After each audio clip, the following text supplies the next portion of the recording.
Nelson Mandela avait refusé de redistribuer les terres des Blancs aux Noirs en arrivant au pouvoir pour préserver la paix. 25 ans plus tard, son parti, l'ANC, est décidé à le faire alors que 73% des terres agricoles sont toujours aux mains des Blancs. Le Parlement sud-africain a adopté la semaine dernière un texte qui prévoit de les exproprier sans compensation. Le reportage de Marc de Chalvron et Antoine Husser. C'est un héritage du régime raciste de l'apartheid. En Afrique du Sud, les Blancs, qui représentent moins de 10% de la population, détiennent près des 3/4 du territoire. Des terres rurales qui, à l'origine, ont souvent été réquisitionnées de force au profit de fermiers blancs et de leurs grandes exploitations agricoles. La limite, c'est le poteau électrique que vous voyez là-bas.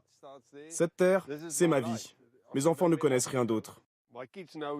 Ils sont nés ici et ils ont grandi ici. Louis Menges est un de ces fermiers blancs justement, à la tête de 42 hectares de terre. Il les a achetés il y a 37 ans à un autre fermier blanc. Et il y a 2 ans, il a appris qu'une famille noire contestait son titre de propriété. C'est le document de réclamation que j'ai reçu. Il concerne la propriété sur laquelle nous sommes. Depuis la fin de l'apartheid, ce type de réclamation est monnaie courante.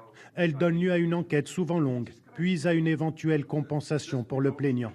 Mais avec la récente annonce du président sud-africain, tout pourrait changer. Dans une allocation solennelle, le nouveau chef de l'État, héritier revendiqué de Nelson Mandela, fait une déclaration fracassante. Dans les cas appropriés et justifiés, les terres seront expropriées sans compensation. Ça arrivera.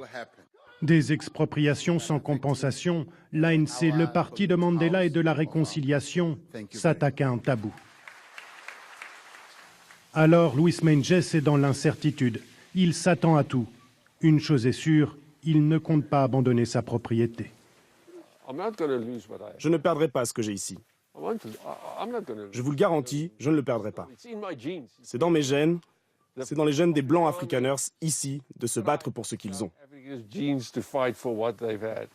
Il y a ceux qui se retrouvent menacés de perdre leur terre et ceux qui veulent la récupérer à tout prix. C'est le cas des habitants de Walmenstal. Ils ont décidé de revenir ici, là où leurs parents habitaient jusque dans les années 60, quand ils ont été chassés par le régime de l'apartheid. Là où nous sommes à l'instant, il y a les restes de l'école où nos parents allaient. Les classes sont là. L'école est en ruine au milieu d'un terrain en friche. C'est que les habitants de Walmenstal n'ont toujours pas l'autorisation du gouvernement de retourner sur les propriétés de leurs parents. Ils squattent en attendant un bout de terre. Nous sommes impatients maintenant.